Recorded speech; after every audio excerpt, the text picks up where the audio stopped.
क्या आप जानते हैं, सारे तीर्थ बार बार, लेकिन गंगा सागर सिर्फ एक बार। पर ऐसा क्यों कहा जाता है? आखिर गंगा सागर केवल एक बार जाने की बात क्यों कही जाती है?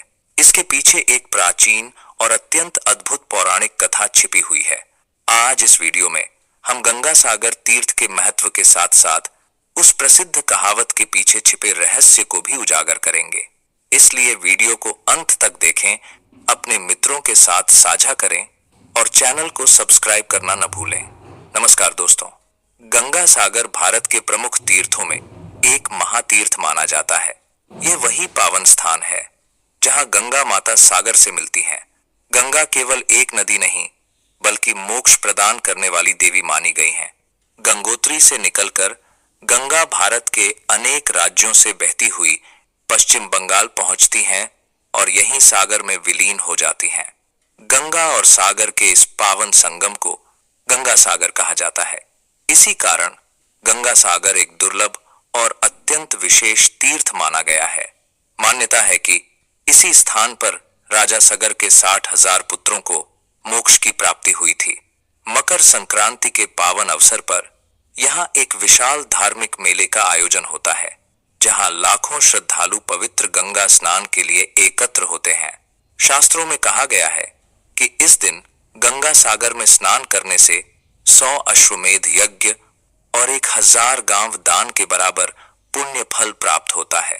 हिंदू धर्म ग्रंथों में इस स्थान को मोक्ष धाम कहा गया है। पश्चिम बंगाल के दक्षिण 24 परगना जिले में स्थित इस तीर्थ स्थल पर कपिल मुनि का प्रसिद्ध आश्रम और मंदिर भी है। कपिल मुनि को भगवान विष्णु का अवतार माना जाता है। कथा के अनुसार राजा सगर ने अश्वमेध यज्ञ का आयोजन किया था। यज्ञ की परंपरा के अनुसार अश्व को स्वतंत्र रूप से छोड़ दिया गया।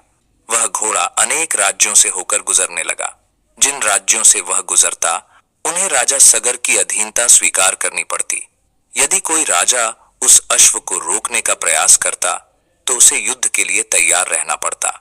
यज्ञ की रक्षा के लिए राजा सगर ने अपने 60,000 पुत्रों को अश्व के साथ भेजा, लेकिन अचानक यज्ञ का अश्व लुप्त हो गया। खोज करते हुए सगर पुत्र कपिल मुनि के आश्रम पहुंचे।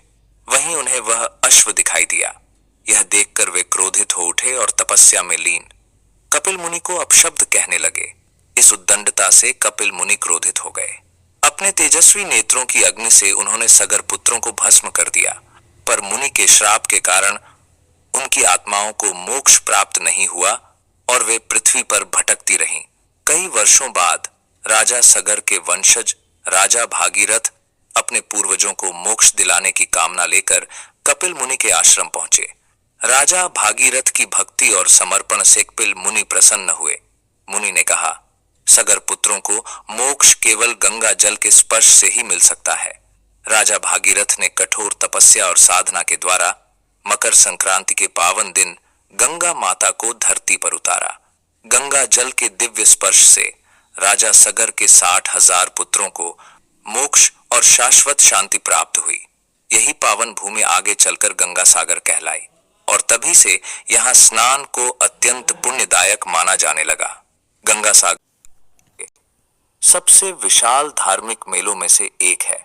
यह मेला हर वर्ष मकर संक्रांति के दिन उस पावन स्थल पर लगता है जहां गंगा बंगाल की खाड़ी में विलीन होती हैं।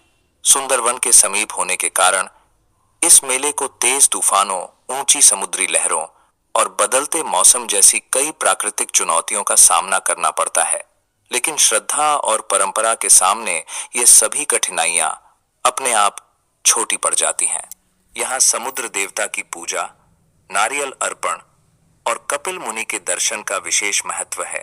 तो मित्रों, गंगा सागर की यह पावन कथा हमें यही संदेश देती है कि श्रद्धा और तपस्या हर बाधा से कहीं अधिक शक्तिशाली होती हैं।